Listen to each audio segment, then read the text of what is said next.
Imagine the world standing on the brink of World War III between Israel and Iran. Everyone is panicking, and then Donald Trump steps in to save the day. His brilliant strategy to stop the bombing? Drop a massive bomb. But the funniest part?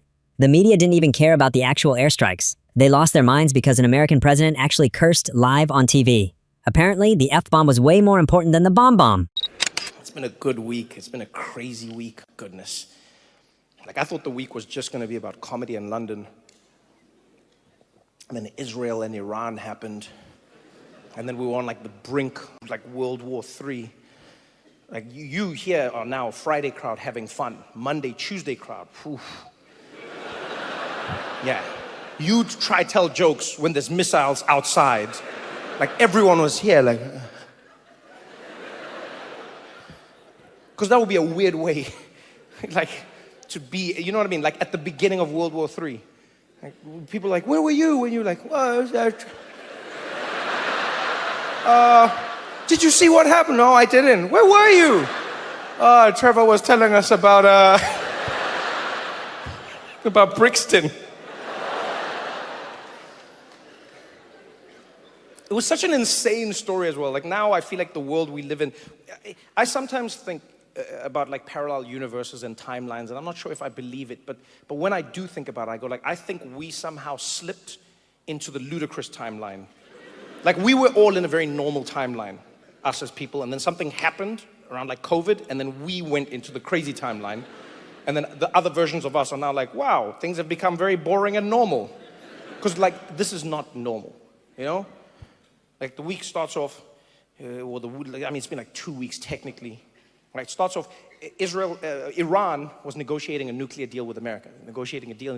They're making progress. They're getting close. They're getting super close. And then Israel was no deal. And then Israel started launching missiles at Iran, right? And then it's hard to make a deal when it's missiles hitting you, you know what I mean? It's when you're trying to break up with someone at a restaurant and then the waiter keeps coming, is everything great here? Just wait. Let me just handle. So what I'm saying is, how's everything going? Yeah. Look, hey, we'll call you. We'll call you, please. So Iran was all right, I can't. And so then Iran was missiles back at Israel, missiles. And then Israel was missiles. And then Iran was missiles. And it was going back and forth. Israel was definitely winning it because Iran has missiles, but not Israel's type of missiles. You know what I mean? Iran doesn't have much money and stuff. So their missiles are those cheap fireworks your friends. You know when your parents would, they'd feel bad. You'd be what are we doing for Guy Fawkes Day? And then your parents would be do you want these ones? You're do you like them? They're no, just throw them on the ground. I was pat. Do you feel like the other kids? No, I don't at all. So Iran has those ones, and then they were launching back and forth. And the whole world was man, this again, Middle East conflict, Middle East. And then, at the peak of it, everyone was man, how could this get worse? Donald Trump was hello.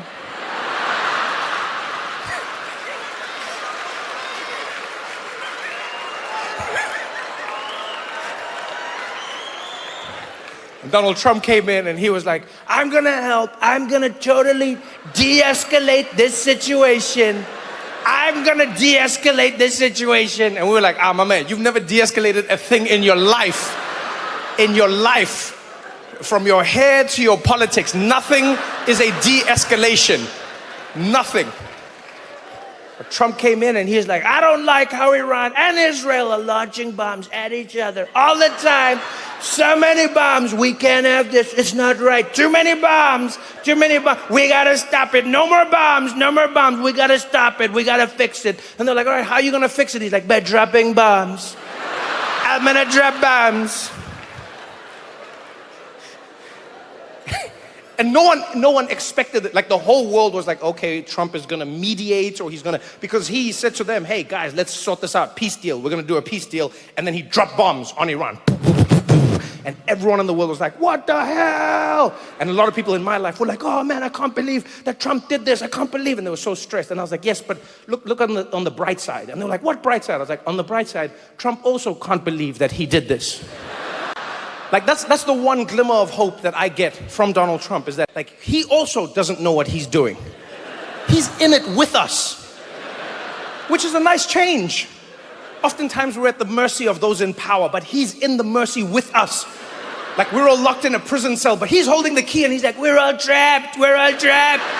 What are we gonna do? We're like, use the key. What? What are you talking about?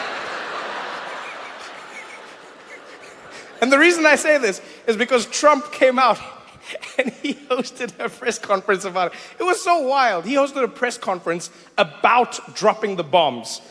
And he was shocked in the press conference. He came out and he's like, earlier today, the United States military, that's us, launched missiles, bunker busters, launched missiles on Iran, on all their nuclear facilities. And boy, you don't understand. You've never seen bombs like that before. They came down and they dropped them, those bombs. I couldn't believe what those bombs were doing. I couldn't believe it. And I called. I'm the one who called. I said, drop the bomb. I didn't know I was gonna call. I said 2 weeks.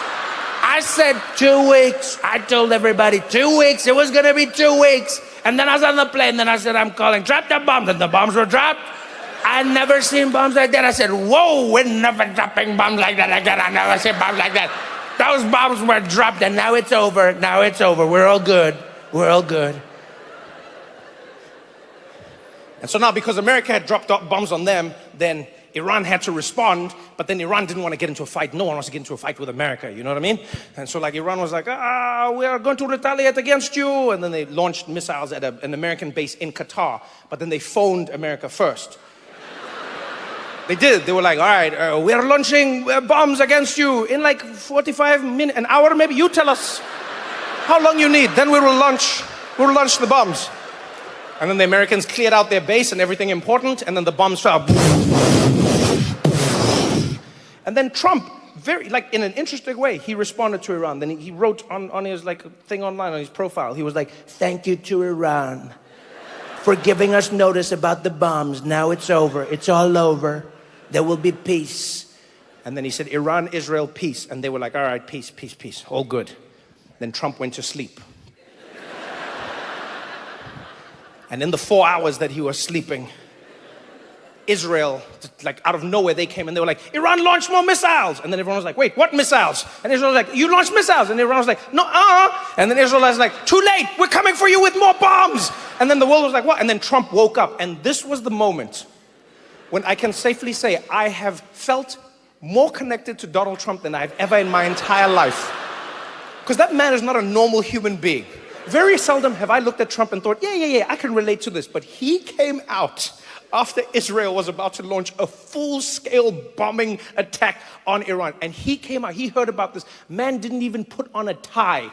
Came out of the White House half-dressed, ran straight into reporters, and he went into it. He was like, I heard about what Iran is doing and what Israel is doing. And let me tell you, I'm angry at Iran, but I'm more angry at Israel. They said peace, and I said we're going to do peace, and they're launching, and I'm sick of them. Israel, you better not do it. You don't do it, Israel. I said peace. You don't do it. He looked like a dad who had kids that were fighting in the backyard. And he was just going back and forth. He's just like, Israel, shut up, baby. Come on, shut up. How many times do you have to tell your kids that you're not going to? I told you once and I'll tell you again. And then he looked at the reporter and he did something I've never seen an American president do in my entire life. He cursed live on TV into the camera. Looked at the camera and he was like, they were like, what do you think, Mr.? He's like, I'll tell you what this is. You've got two countries that have been fighting so long, they don't know what the they're doing.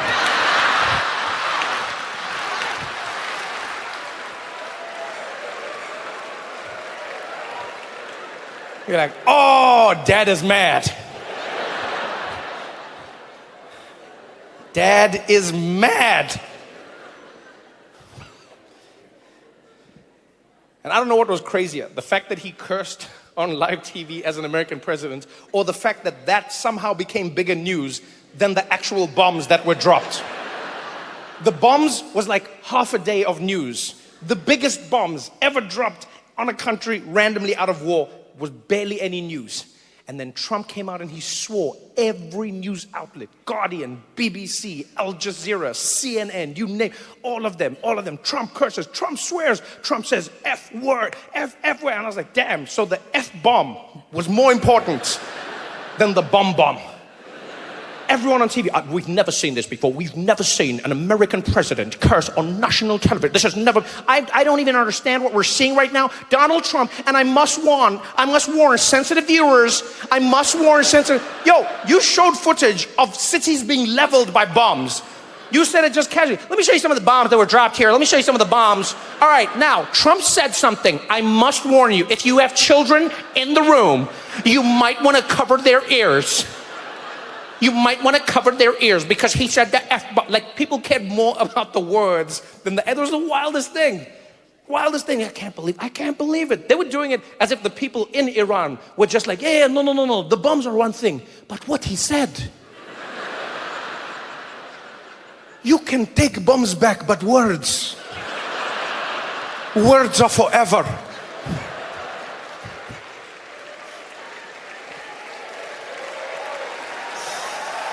Oh, man. I ask a lot of questions. I'm curious. This brought the mood down.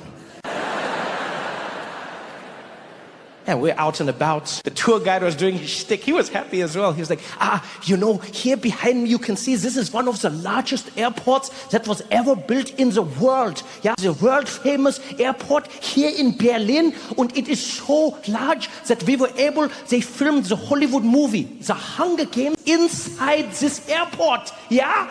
Any questions? And I was like, yeah, wow, how old is this thing? He's like, this is almost 100 years old. I'm like, damn, and like, who built it?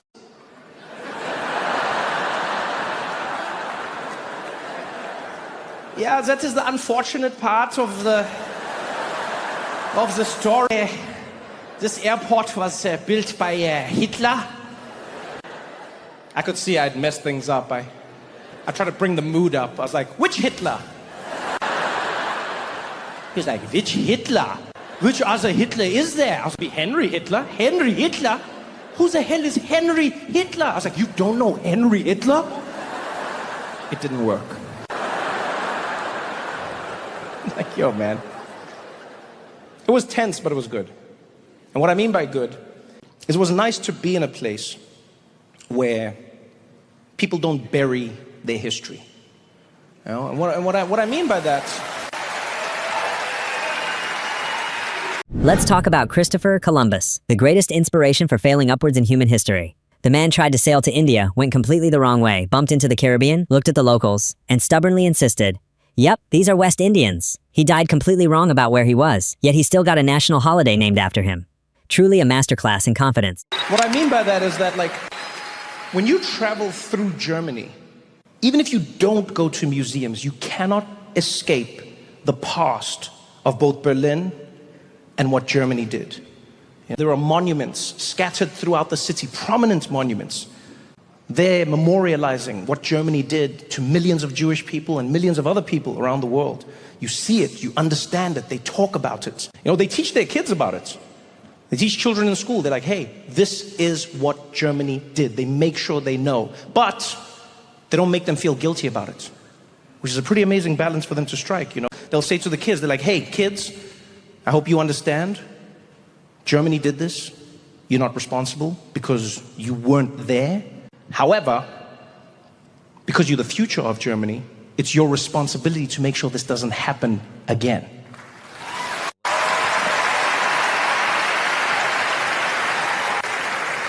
You know what I loved about being in Germany when they were talking about their history is how forthright they are about it. You know it's painful.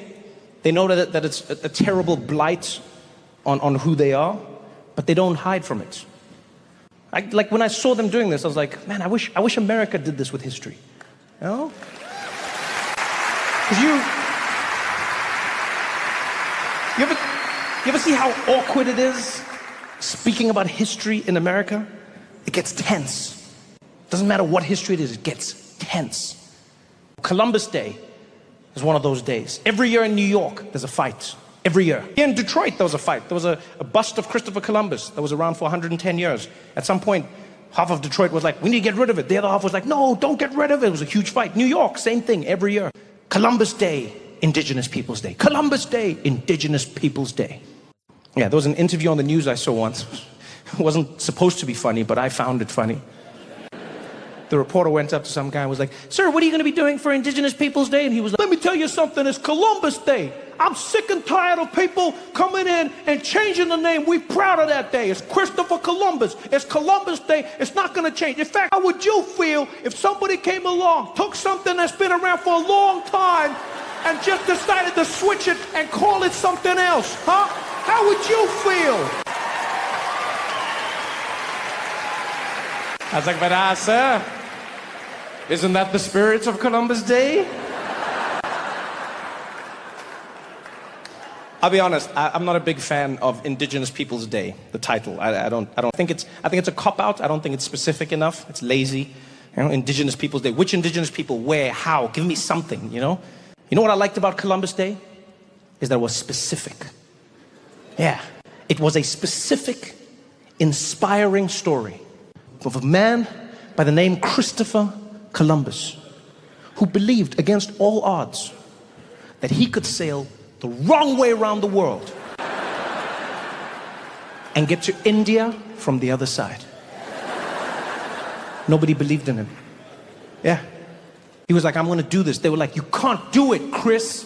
And he was like, "I'm going to do it." They're like, "You can't do it, Chris." He's like, "I'm going to do it." They're like, "You can't do it, Chris." And he raised money. He fought for years. He finally got the ships and he sailed the wrong way around the world, and he didn't do it.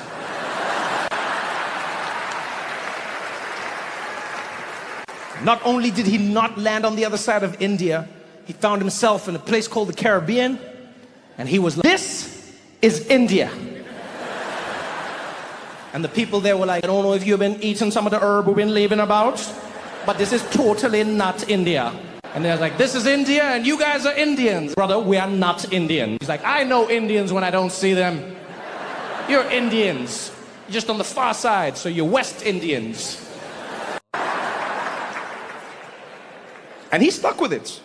Christopher Columbus stuck with it his entire life. Other explorers would come to him, they'd be like, "Yo, Chris, I don't think you made it to India." He's like, "It's India." They're like, "I don't think it's India." He's like, "It's it." He died refusing to acknowledge the possibility that he never made it to India. Not only that, my friends, he never set foot. Ever. Ever. And yet, he had a public holiday named after him in America. That, my friends, is the inspiring story of how white men can fail up.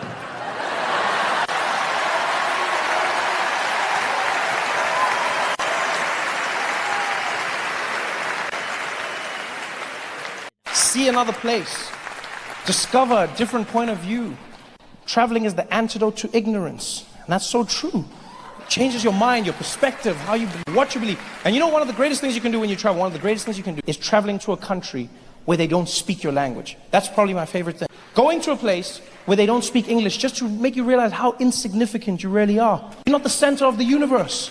There's another world that exists beyond you. I try and do that all the time. I try my utmost. I go to English-speaking countries, try every now and again to go to a country where they speak no English, you know? Like recently, I went to Scotland, right? And again, I had an amazing time. The place was beautiful, was a different culture, rich in history. They have the rolling highlands of Scotland. You know, they've got these castles, beautiful, perfectly preserved, hundreds of years old. In the streets, there's the men playing the bagpipes, wearing the kilts. No black people. But not in a bad way, not in a bad way. Just in a matter-of-fact way, you know? Like when I say that there's no black people in Scotland, I just mean there's no black people. But not like there's a good way and there's a bad. Like the good way is when you get there and you're like, "Oh, there's no black people." You know, but then there's some places you go and you're like, "There's no black people." And that's when you know what I mean? That means some shit went down. You can feel it when you get there. Australia, there's no Aborigines. You get there, you're like, "Hey, Australia!" You're like, "Wait, where's all the black people?" And they're like, "Oh, I don't know. They left."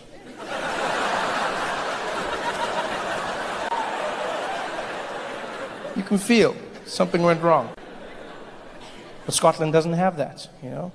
Scotland doesn't have black people because further north there were no black people. There's not many black things further north. The further north you go, the whiter things become. You know, it's the people, the Christmas, the bears, everything changes. I'm sure if you went to a Scottish person and said, "Excuse me, sir, are you racist?" He'd be like, "I don't know. I never tried." I had so much fun in Scotland. I remember I was in Glasgow for a week. I was driving around in the back of a car, and every single day, I would try and spot black people. It was like a little game that I played by myself. Every day, I would just be there like, black person, black person, black person, black person, black person, ha! No, statue. Black person, black person, black person, black person, black person, ha! No reflection. Person, black person, black person, black person. No black people anywhere. None. And that's why I say traveling is important. Because I'd never been to a place where there were no black people before. It actually made me realize that there'd been an issue that I'd been grappling with for so long. And now finally I had another answer. And that issue was that of James Bond. I'm a big fan of 007, License to Kill. Loved it my whole life. Started with Pierce Brosnan, then went back and watched Connerys and Lazenbys and everyone, all the way through to Daniel Craig. And I love James Bond. And when I found out that Daniel Craig no longer wanted to be James Bond, I was heartbroken. Until I heard that at the top of the list, the potential replacement was a man by the name Idris Elba. And I lost my mind. You can hear the ladies, like, yeah, you know, yeah. And that's what James Bond needs. A ladies' man and a man's man, and Idris has that. You know, he's strong, he's charming, you know, he's got that quiet thing, oh yeah, you know, Idris Elba, oh yeah. No, Idris Elba, you know, oh yeah, you could just see him playing the dapper spot. And as soon as it was announced, everyone is excited. Everyone was excited until the comment section of the internet came in. Idris Elba, James Bond. And the comment section was like, actually, Idris Elba could not play James Bond. And we were like, why? They're like, because... Because of the shape of his head? What do you say? What do you say? No, because... Because what? Because he's black! James Bond cannot be played by a black man! And as soon as they said that, the internet exploded. Racism!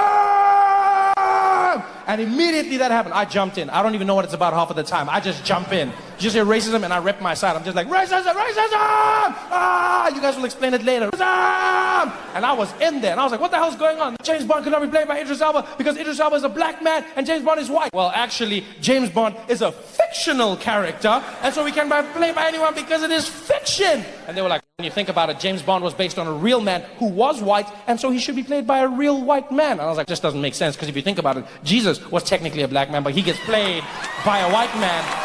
So I don't know what it is, because that's never stopped me from receiving my blessings. I don't know what you're going on about. They were like, you can't have it. I was like, racism, you can't have it, racism, you can't have it, racism! And then I went to Scotland. I realized that maybe, just maybe, I have in the argument enough thoughts. Because I love Idris Elba. I want him to play Bond. But if you think about it, James Bond often operates in places like Scotland and the UK and Europe. Because that's where most supervillains choose to reside. I'm assuming it's for tax purposes.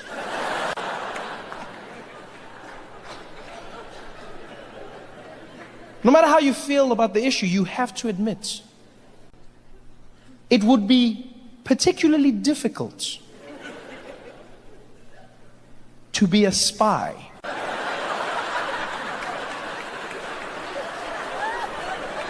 when you are the only black person in town. Your very existence defies your purpose. I'm not saying it's impossible, I'm just saying that the toughest James Bond movie that was ever made.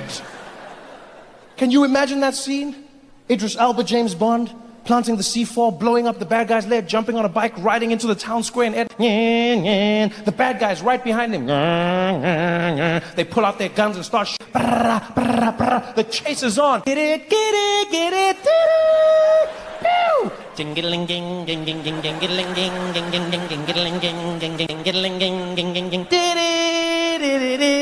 Idris Elba, James Bond, jumps off the bike, runs into a crowded town square. The bad guys are right behind him. He manages to shake them off, pops into a little alley, gets out on the other side, finds a crowded little marketplace, puts a scarf around his head, a fake beard, blends in with a group of monks walking by. The bad guys turn the corner. There it is!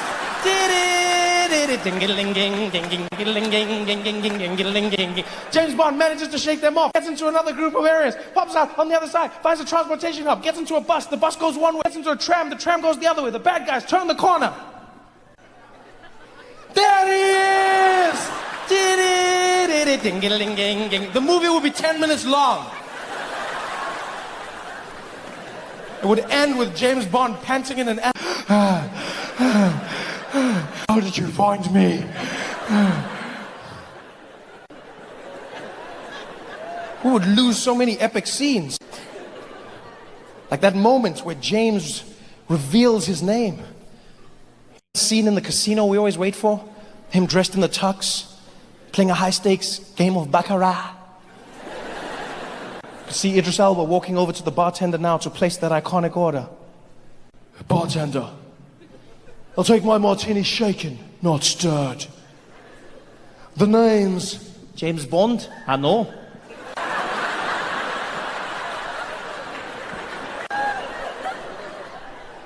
I'm sorry, mate, have we met? No. I just heard there was a spy in town. Figured it was you. What gave me away? Is it the way I dress? Oh, there's just something about you. Something like what? You know.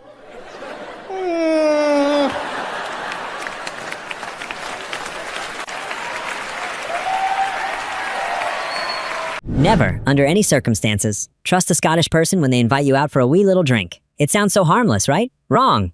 The Scottish don't drink to have fun. They drink to test the limits of human survival. One wee little drink led to an epic morning of dry heaving, internal panic, and questioning every life choice you've ever made.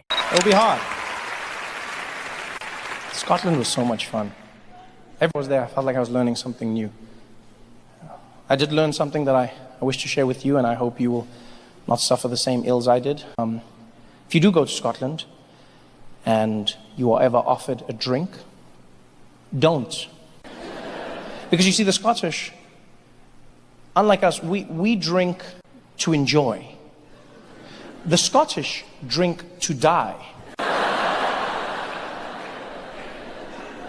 I used to think the Scottish had an accent. I've now learned that's just centuries of people trying not to throw up. That's all that is. Ah, right, what you do? Oh, ah. Yeah, that has never had that. Oh, ah, you dream of dragons, oh, that go.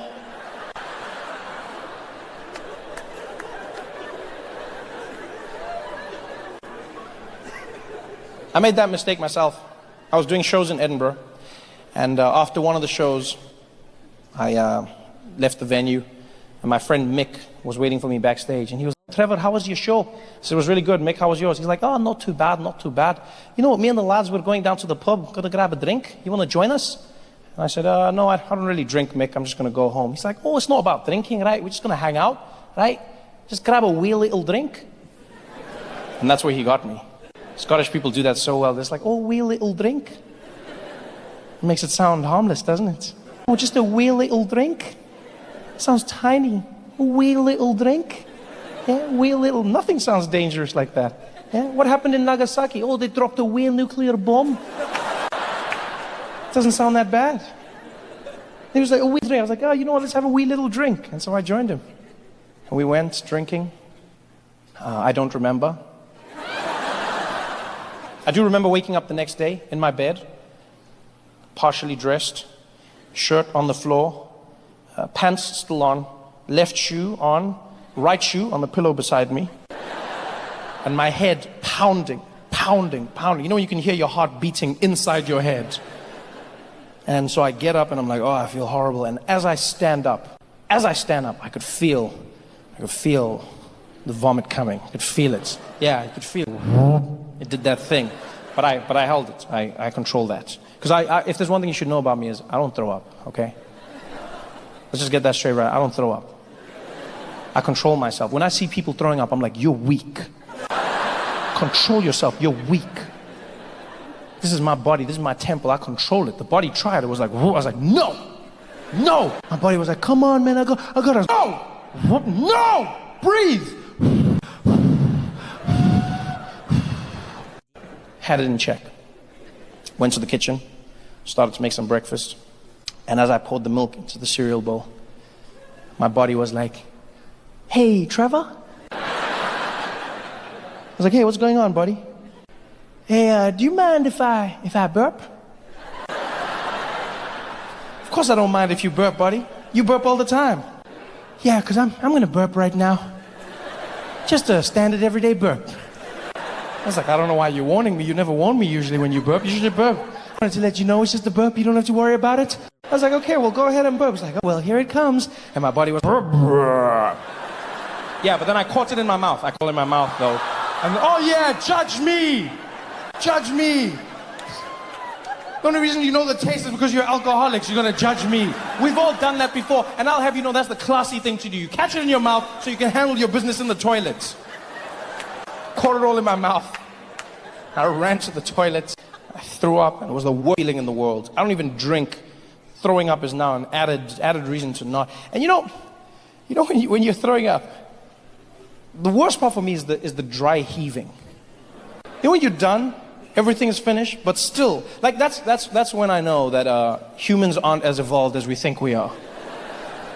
Because your body and your brain at that point are not, there's nothing left. There's nothing there, and still there's nothing there. There's not, and we're all in that position. It's not gracious. No one's looking cool. Everyone is there, like you're just like. Everyone is in that same position. There's no one who throws up in a cool fashion. No one's there like, oh. No one. Every single one of us, we're reduced to a pile of pain. Oh, it's finished.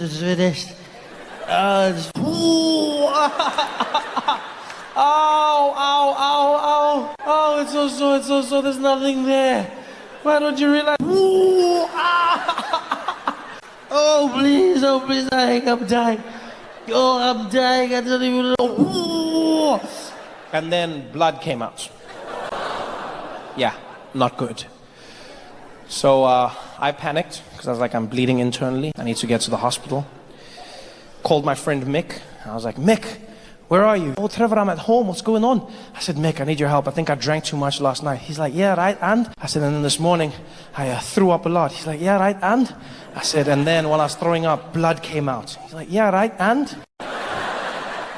So then, and then, Mick, blood came out of my mouth. I said, oh, that's too bad, Trevor. So what are you going to do now? I said, I'm going to go to the hospital, Mick. Oh, I don't know if that's necessary.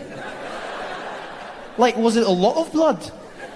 Any blood is a lot of blood. What do you mean? He's like, no, I know what you're saying, but like, was it a lot or was it like a wee bit of blood?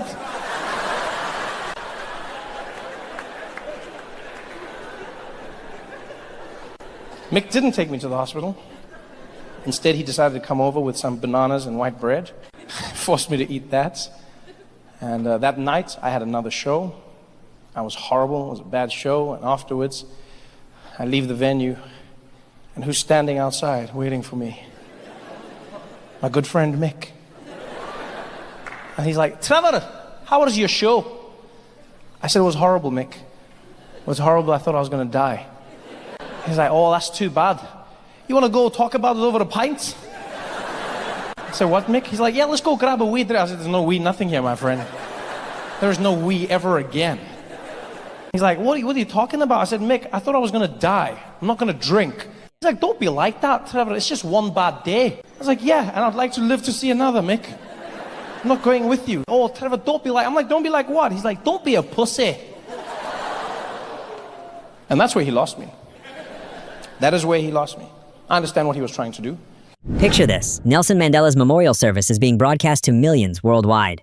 Millions of deaf people are watching at home, relying on the official government sign language interpreter. The only problem? The guy had zero idea how to sign. While Barack Obama was pouring his heart out about peace, this absolute legend was just making random hand signs up on stage, signing smoking and circles like his life depended on it. We chastised him. We bring them down. It's jealousy, it's hatred. Umona. Heroes that we don't acknowledge. Greats. After Nelson Mandela, we always go, nobody else can live up to that. Yeah, but there's small levels of greatness. You don't even have to look far. For instance, our great sign language interpreter. Tamsanga. Yankees. The man who made it all happen. Huh? He was there at Nelson Mandela's memorial service. A service that the whole world was watching. And because of that, the service was translated to everyone all over the world. Translated into all languages, including sign language. And so Yankees was there translating for those who didn't understand. Unfortunately, he also didn't understand sign language. Which is a small problem. A problem that he didn't let stop him, people. Where others see obstacles, he saw an opportunity. People go, he's a con man. He's a bloody, how could he do something so deceitful? Yeah, you gotta go, how could he do something so deceitful? That man, Yankees, showed something so powerful. He's a role model to the children. Because he showed that you shouldn't listen to what people say you can or cannot do. If you believe in yourself and you work hard enough, anything is possible. People told him his whole life, they're like, Yankees, you can't do sign language. He was like, we'll see about that. Bitches. And he did it. He did sign language for the most powerful people in the world. Every single one of them, Yankees, was on that stage doing it and doing it well. Nobody even suspected him. Nobody. People were just like, he's doing his thing. People ask questions. Where did he come from? Did he sneak? He didn't sneak in. He'd been the official sign language interpreter for the government for the last 5 years. Yeah, official for the last 5 years. And apparently before this, people have complained. But obviously the complaints fell on deaf ears, so nothing was done about it. And so he just carried on. And now he was here. The biggest event of his life. Signing for the world. Signing. Just making it up. In the zone. Nobody suspected. I suspected though. I did. No, I did. Let me tell you why. No. Let me tell you why. Not because I know sign language, but because I know my president. And if there's one thing that's specific, is when Jacob Zuma reads a speech, right? Jacob Zuma reads a speech. He's a very deliberate man. He's very calm. He's very measured. Takes his time. The rhythm is the most important thing. And Yankees didn't match his rhythm. I knew there was something wrong. You remember this. Zuma was there reading Mandela's Wikipedia page, right? And while he was reading, Yankees was doing totally different, like the rhythm was wrong. Zuma was there like, and thereafter, Nelson Mandela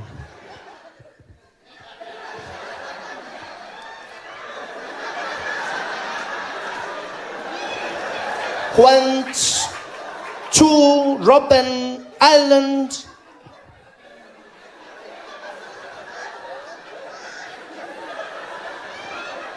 for his imprisonment.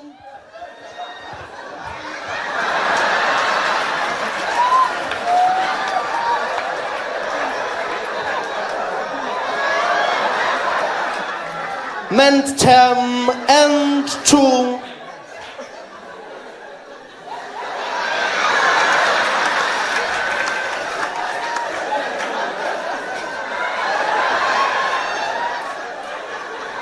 fight for the rhythm didn't match, right? Zuma was on page 1, that guy was on like page 17 or something. It didn't match up at all. It's almost like Zuma was translating sign language for us. That's how slow it looked. Sorry, I haven't practiced, guys. It didn't match up. None of it. But Yankees did it. He stayed there in the face of adversity and he fought. Yeah. He did sign language for everyone. We've got to ask ourselves questions as well as South Africans. We don't ask enough questions. For instance, did nobody think to ask him how he could speak every single language in the world? Every leader came from countries everywhere. They spoke in their language. Yankees translated for everyone.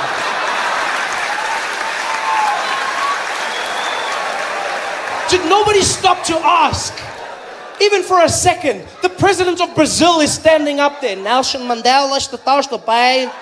Nós temos de você, de casa, do gosto muito, pelo que estava pesado. Nós dos Yankees was there.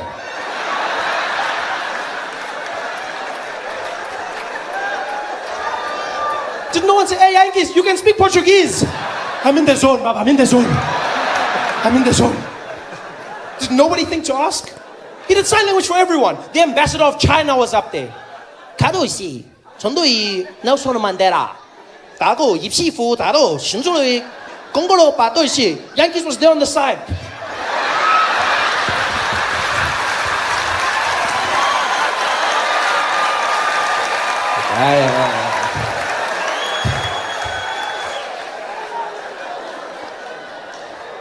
He just made it up. He made everything up. And he did a great job at it. He did a great job. But then, like a true South African, he just took it too far. Enough wasn't enough. That's our problem in South Africa. That's all it is. We don't know when to stop. We take it too far. The same thing happens with tenders, all of these things. Guys are stealing houses and everything. I go, guys, I understand you want to steal. I understand that. I understand. But if you get a tender to build 10 houses, steal one, build 9. At least 9 people have houses. Don't steal all the houses. Somebody's going to notice. And then you can't steal more houses. But no, we want it all in South Africa. We take it one step too far. That's what Yankees did. He had done it for everyone. He'd done a great job. The best fake sign language the world had ever seen. He had gotten away with it too, until Barack Obama came up to speak. This was a speech that was going to be performed by the most powerful man in the free world. 90 million people watching that speech. This, my friends, is the point where you pack up your little bag of tricks and you call it a day. Not Yankees. If I was Yankees, that's where I would have called it quits. I say, hey, Yankees, next one. Who is it? Barack Obama. The whole world is watching this one. I know, sorry guys, sorry. Sorry, hey, my fingers are crimping. I've lost my voice, sorry. Oh no, not Yankees. They're like, Barack, he's like, I'm there. And he was. Doing sign language for Barack Obama. And they found out that while he was doing the sign language, he kept on using the same signs over and over again, right? The few real signs that he actually knew. And apparently all he knew was 4 things that he kept on doing repeatedly. And those things, they asked afterwards real sign language interpreters. They found that he was doing this, right? Which means greetings, yeah? Greetings, he kept on doing that. Another one he loved doing was circle, yeah? Yeah, circle. One of his favorites was smoking, yeah? And every now and again he'd go, get a little blah, blah. That's all he did, over and over again. Can you imagine that? Nelson Mandela's memorial, Barack Obama pouring his heart out. There he is, Barack Hussein Obama. And Yankees.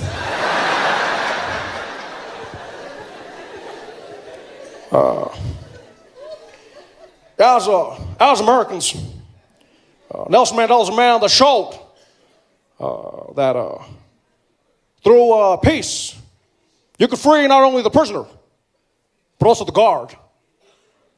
Nelson Mandela's a man, he's beyond a man, he's a legacy. A legacy I could never aspire to be, but we could all look towards. And for me, Nelson Mandela showed that sometimes in life, you gotta go the hard way. You gotta say the things that matter.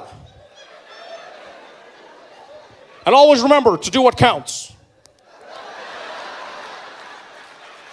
I could never be Nelson Mandela. Can you imagine how horrible it must have been for every single deaf person watching that speech? Imagine what it must have been like as a deaf person watching that at home, sitting there. That must have been the craziest thing they've ever seen in their lives. Deaf people just watching going, hello. Hello. What? Why is he talking about smoking? Why is he talking about smoking? Talk about Nelson Mandela. I'm talking about talk about Nelson Mandela. What's wrong? Why is he talking about what? Hello. Why did he? This is the worst speech ever. There's something wrong with this guy. Barack has a smoking problem. What the hell? Talk about Mandela. This guy, what's wrong with him? This is the worst speech. I can't listen anymore. This is horrible. This is horrible. Tell me when it's finished. I can't do this, man.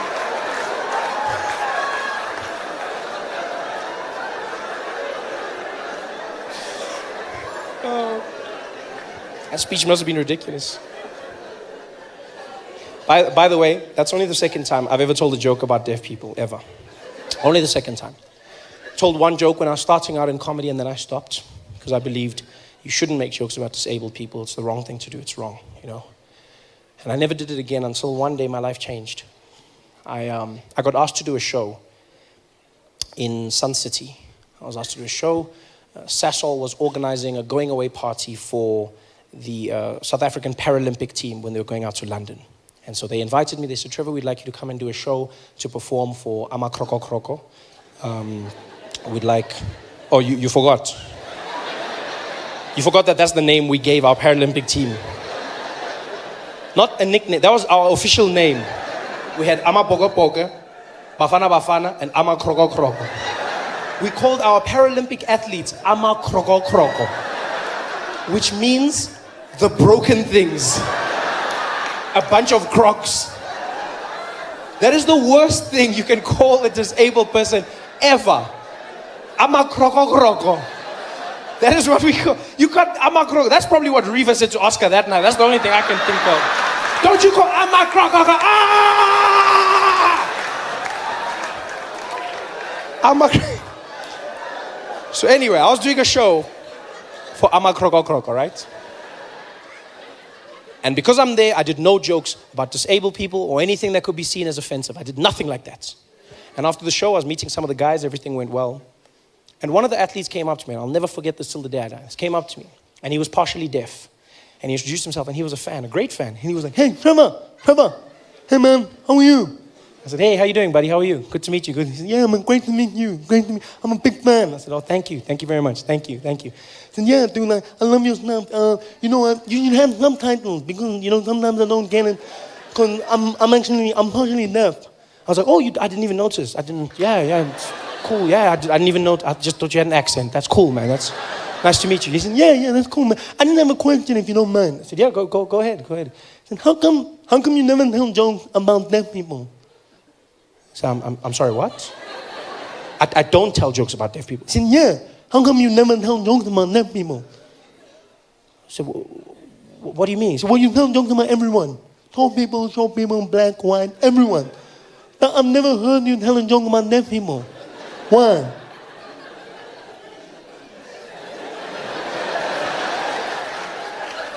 So you've never heard me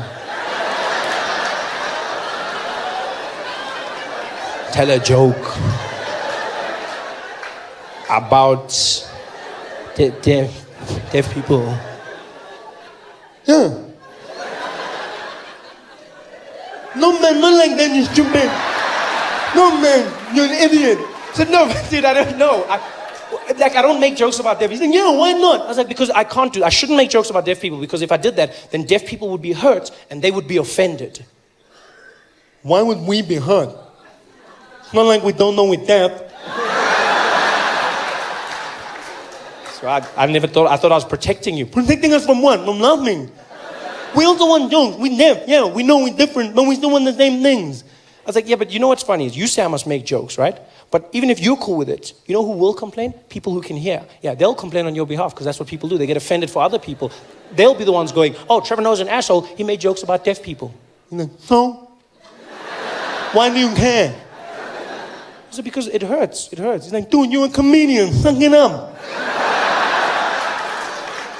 It's easy for you. No, dude, just make the joke. If the jokes are funny, people will laugh and then we move on. I was like, yeah, you know what? You say that.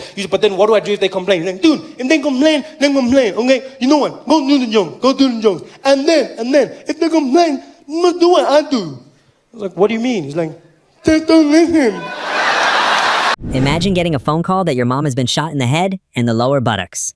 You sprint to the hospital in tears, terrified, only to find out two things. First, she canceled her medical aid because she never gets sick. And second, your little brother is standing right outside the emergency room, totally unbothered, calmly asking if he can go home to play PlayStation. And the phone rings. And it's my baby brother using my mom's phone. His name's Isaac. He's 9 years old. So I answer the phone. Like, hello? Hello, Trevor? I say, hey, Isaac, what do you want? How are you? I'm fine, thanks. I'm also fine, thank you. I'm fine, thanks, and how are you, Isaac? I'm fine, thanks, and how are you? I'm fine, thank you. It's a pleasure. Trevor, are you busy? Yeah, sort of. Why? No, because Mom's been shot. I'm sorry, what? Yeah, Mom's been shot and we're at the hospital. Can you come? Mom's been shot. Okay, what do you mean? Okay, yeah, of course I can come. Okay, which hospital? Tell me that. And he tells me the hospital I dropped off. Okay, can you come? Like, he's too polite for his own good. He's too, like, can you come? Like, what, I'm gonna have to slot shot Mom into my schedule? Just find, coffee at 2 and then PlayStation at 1. Okay, Mom, we'll try. Come on, can I come? Of course I can come. I'm panicking. I jump out of bed, I'm running around, I'm trying to put my clothes on, some things are backwards, I don't even notice, I don't even care. Grab the car keys, but I'm looking for the car keys, I'm running around there, losing my mind. I jump into the car, into the streets. As soon as I get out the gate, the tears start coming out. You can't even control it. You're just there driving, and all of a sudden, it's just...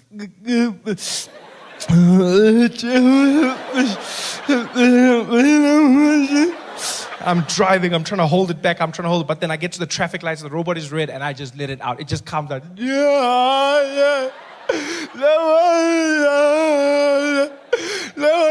don't watch my window. No. Hey. No, hey, no. No, And there I am, driving to the hospital like a madman. I get there, jump out the car. My brother's standing there, the emergency section. I see him outside. He's just standing like nothing happened, looking around. I go, Isaac, what happened? He's like, Mom, she's getting shot. She's inside. So I'm like, okay, are you okay? He's like, Mom was shot, not me. No, that's not what I'm saying, you idiot. Whatever, I'm coming back. So I run inside.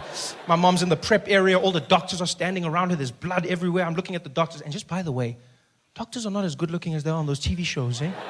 No, like they set the bar really high. Because I was shocked. I ran and I was like, what the hell's... Sorry, that was inappropriate. What's happening here, guys? They're like, sir, you need to leave. I said I was sorry. Come on, that's what's happening. Like, no, sir, you can't be here. Please leave, please. I'm like, whatever, okay. So I go outside. The nurse comes to me. She's like, Mr. Noah? I said, yes. Okay, Mr. Noah, we've got your wife stabilized right now. And I said, my wife? She says, yes, that's Mrs. Noah, right? Yes, that's my mom. Oh, I'm sorry. I thought, why would you think she's... Come on, hold on. You think I would... I mean, she's cool, but I mean, like, have you seen the girls? I should show you the pictures. Oh, well, I'll show you the pictures afterwards. What's going on? She's like, okay, Mr. Noah, your mom's just been stabilized and we're going to have to start thinking about surgery. She's been shot in the head and she's been shot in the lower buttocks region. This is a very serious thing. I'm like, yes, it is. Okay, so what's happening? Well, we just found out that she doesn't have medical aid. So what? She says, yeah, she doesn't have medical aid. Now, my mom always had medical aid, always. But now it turns out she canceled it a few years ago. I didn't know this. She canceled it because she never gets sick. You know those people? I just never get sick. I never get sick, Trevor. I never, ever get sick. I don't know why I have this. I never get sick. Yes, but you didn't think of bullets.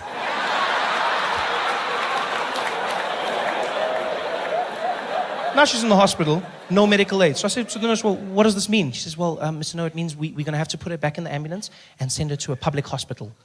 So, but she's bleeding now. You can't say. She says, I'm sorry, so that's all we can do. She has to go to a public hospital. Now I'm panicking. I mean, public hospital? Normally a good place to go. Normally, you know. But now what's happening is there's just misadministration of funds. Like money's going missing. You don't know what's happening. They don't have the right equipment. Now I'm picturing guys trying to fix my mom. There's the doctor. Give me a scalpel. We got a spare now. Okay, bring it. At least it's a shifting. Okay, let's try something. I'm stressed. So I say, well, what do we do without medical aid? She says, well, there's nothing, sir. I said, well, what if I give you the money? She says, well, you don't know how much it'll cost, so you can't, unless you give us your card, and then we just work from there. So we'll take my card. Here's my credit card. She goes, sir, it can get very expensive. I said, this is my mom. Use the money. Go. She goes, like, you can tell me it's expensive. This is my mother we're talking about, you know? I realized through all of this, I've just neglected my brother. He's been standing there the whole time with these big eyes. So I'm like, hey, Isaac. Hey, Isaac. What's on your mind, man? Are you okay, big boy? He's like, Trevor? Yes. Can I come to your house and play PlayStation later today? How are you going to ask me about PlayStation? Your mom has just been shot. You can't be asking me about what the hell is wrong with you, you stupid child. You know what? You're never going to play PlayStation ever again. Ever. No play PlayStation for you ever in your life. Ever. Go away. Go sit down and think about what you just... PlayStation, you're going to ask me. How the hell is going to ask me about PlayStation? The nurse comes back. She goes, okay, Mr. Noah, we just used 900 Rand for some blood tests. I'm like, okay, why are you telling me this? Yeah, because it's 900. This is my mom. Use the money. Go. She goes away. I'm like, 900 Rand. How are you going to tell me about that? She comes back again. She's like, Mr. Noah, we need 2,000 Rand for some x-rays. This is my mom, not a pair of jeans. Use the money. Go. She goes away. I'm like, this is my mom's going to die. Asking me questions here. Busy asking me, my mom's going to die. My mom's going to die. That's all I'm saying. And I say it. My brother hears me. He starts crying. I'm like, Isaac, I'm sorry. Are you okay? Are you okay? He said, I'm not okay. You said I'm never going to play PlayStation ever in my life. And I want to play Need for Speed, and now I can't play PlayStation. I'm like, you still crying about play? You have no right to cry. You hear me? You shut up. Stop crying. You can't cry about this. You shut up. Now some woman comes out. She knows my mom's been shot. Now she thinks I'm telling my brother not to cry about my mom. She just gets involved. She's like, hey, you let him cry, okay? You let him cry. Some people express their pain in different ways. You let him cry. I'm like, I will not let him cry, lady. I will not let him cry. Many kids grow up without one, okay? It's just none of it is fine. Like, you should go play in the park or something. It's not a time to cry right now. What the hell? You spoil your kids. That's your problem. You should take it away from them so that they can learn about life. You both shut up. All of you, shut up. I'm telling them this. The nurse comes back. She goes, Mr. Noah, we're ready for surgery. I'm like, so do the surgery. She says, yeah, but sir, this could get very expensive. ICU and surgery is very expensive. I'm like, lady, what is expensive? This is my mother. She says, so well, anyway, from like 20,000 Rand. This is my mom, all the way to like 500,000 Rand.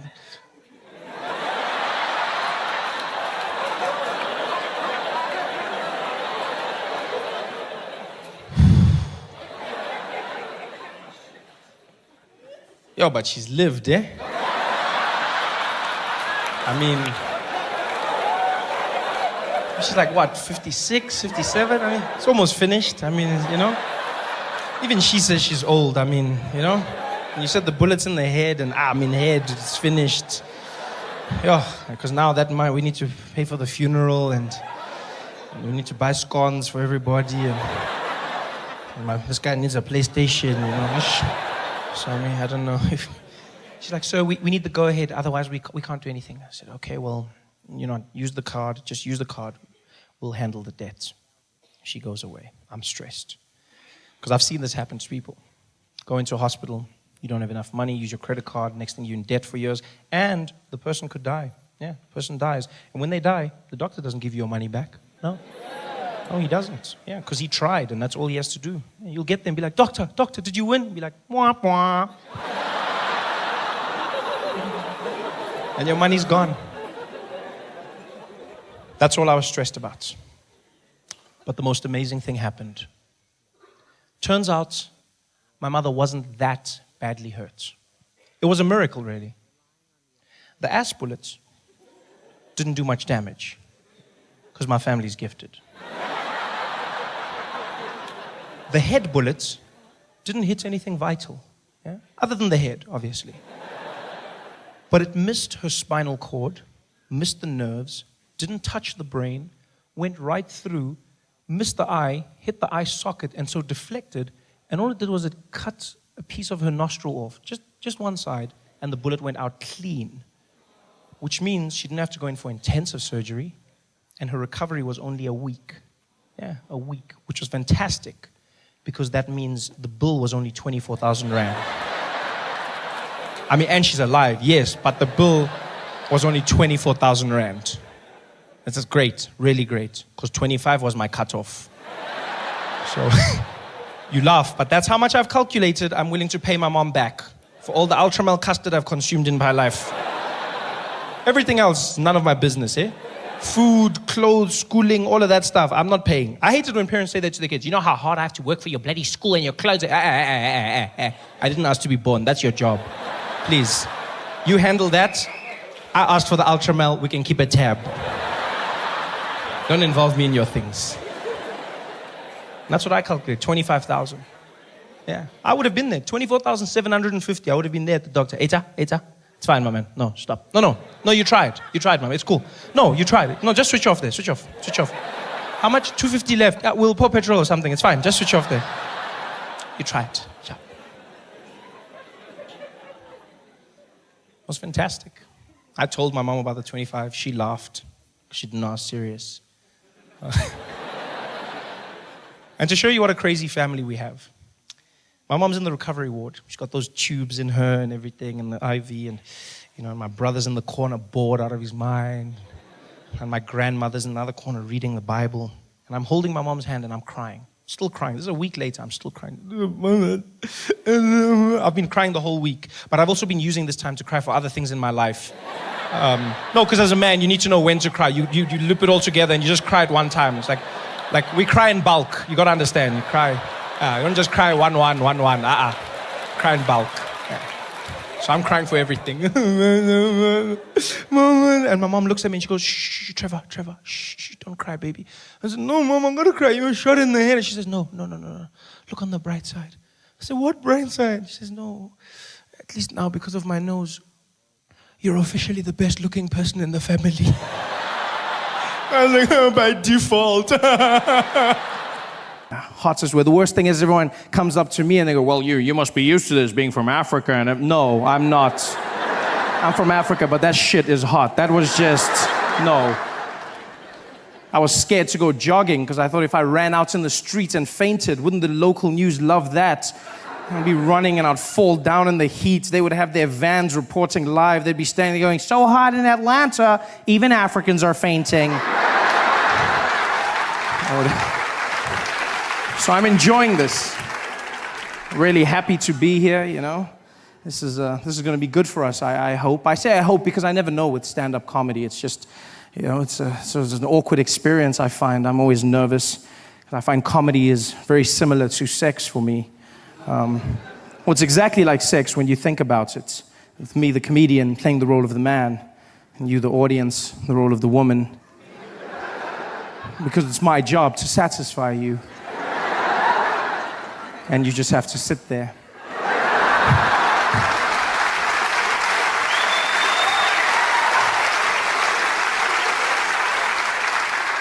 And then, just like sex, my success or failure will somehow be determined by how much noise you make during my performance. Which makes it a one-sided affair, I feel, maybe you're the quiet type. I hope we have magic tonight. I hope we create something wonderful. For many of us, it's our first time together, and that means it might be awkward. I understand this. And if that's the case, I want you to know that I'll look into your eyes, I'll see that I'm freaking you out, and I'll stop. I'll stop, and I'll flip you back over, and we'll go back to the simple stuff. Okay? I've been in America for a few months now, and I'm really just thrown by the place. It's not what I expected at all. Different from the brochures and the pamphlets. There's many assumptions I had about America before I came here, and I've come to learn that those were wrong. For one, I just assumed people spoke English here. It's far from it. It's not, it's not so much the language, so much as the pronunciation of words that throws me off. It's just what Americans have done with the language. You guys have just, wow, you've done something. You've put 22s on the English language. You've got rims that just pimp my language. That's what you've gone with, I don't understand. I was chatting to this woman downtown the other day.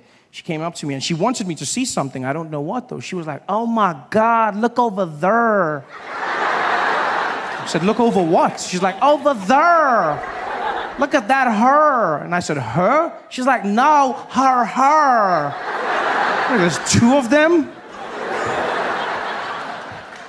I understand nothing, even the small words, just the pronunciation, small things that get you by. For instance, I pronounce the opposites of uncle as aunt. I say my aunt. Out here, you say my aunt, which to me is an insect, which made me look like an ass when my friend told me his aunt died. And I was like, so what? There's tons of those out there. What a great way to end a friendship. I couldn't get help the other day when searching for a battery for my remote control, because that's what I say, battery, a small form of power. So in America, you say battery, which to me is a different form of power. Sponsored by Chris Brown.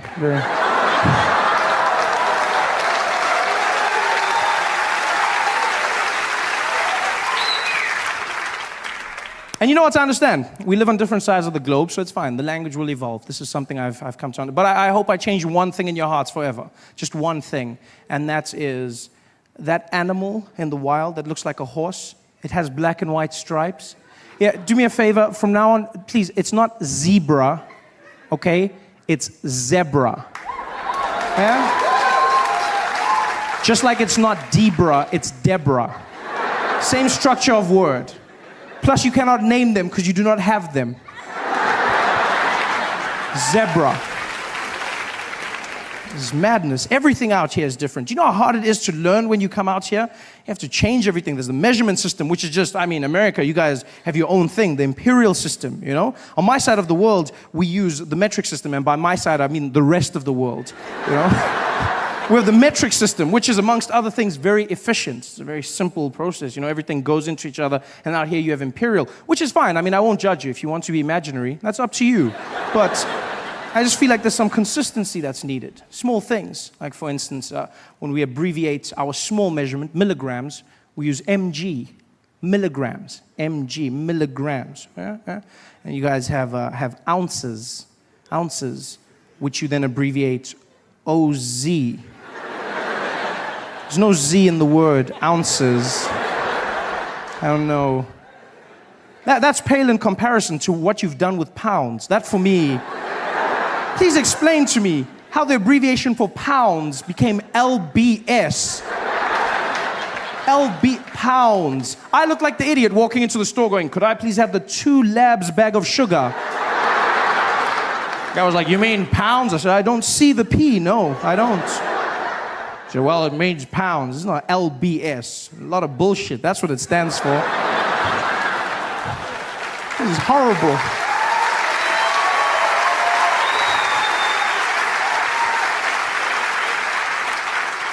In fact, it's crazy. You do realize the imperial system is so inefficient that even American drug dealers have switched over to metric. Even drug dealers got to the point where they said, we need some order, we're going with metric. And I honestly thought this was an anomaly. I thought, you know what, this is just one of those things, it's a coincidence, but it's not. Americans do not care about abbreviation nor the English language. They don't give a damn. I learned this in the small things. Like for instance, when I was in Tennessee, I stumbled on an organization known as the Ku Klux Klan. You heard of them? Worst magic show ever. Guy gave me a pamphlet. He was like, come and see the Grand Wizard. Grand Wizard! The Grand Wizard! Didn't do one trick! Not even one trick. I mean, I noticed a few black people disappear, but I mean, that's not magic. You know, that's just Reaganomics. I wasn't impressed by that. Like, where's the magic? I sat there forever. These guys running around in their sheets. Yeah! The KKK, as they're affectionately known. Has nobody bothered to tell them ever that you do not spell clan with a K? Nobody stopped. Even in America, clan is spelt with a C. The Ku Klux Klan, they're the KKC, not the KKK. You realize that? Ku Klux Klan. The C. In fact, the name is wrong. The whole thing, the Ku Klux parts of it. That's just horrible because they got that, as you know, from ancient Greece. It was Kuklos Alphion, meaning a circle of brothers. And that's how they got their name. They call themselves a Greek circle of brothers, which is wrong for 2 reasons. One, if your sole purpose as an organization is to hate black people, don't you find it strange that you've now named yourself the Circle of Brothers?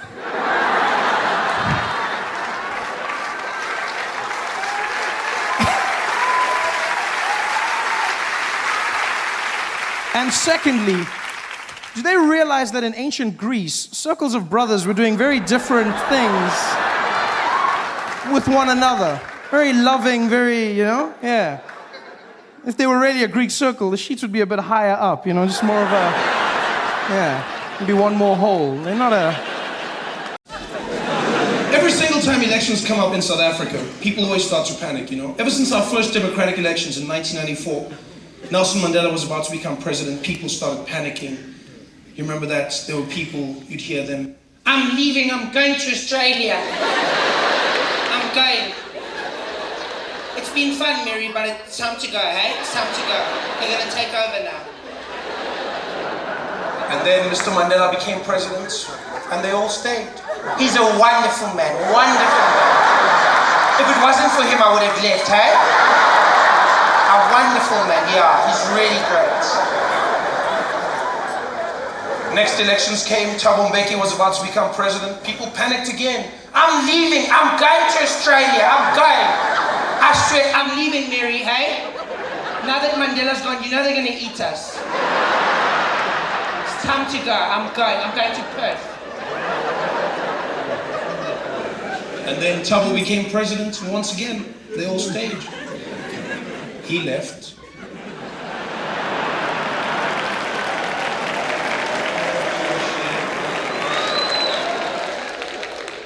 Then it was Kgalema Motlante's term. Yeah, in and out. That was so cool. People panicked then, didn't they? I didn't even vote! I can't believe it. 1 minute I go to bed and Thabo Mbeki's president, and the next thing I wake up and we've got Motlanthe. I can't believe it. I'm going to Australia, I'm going.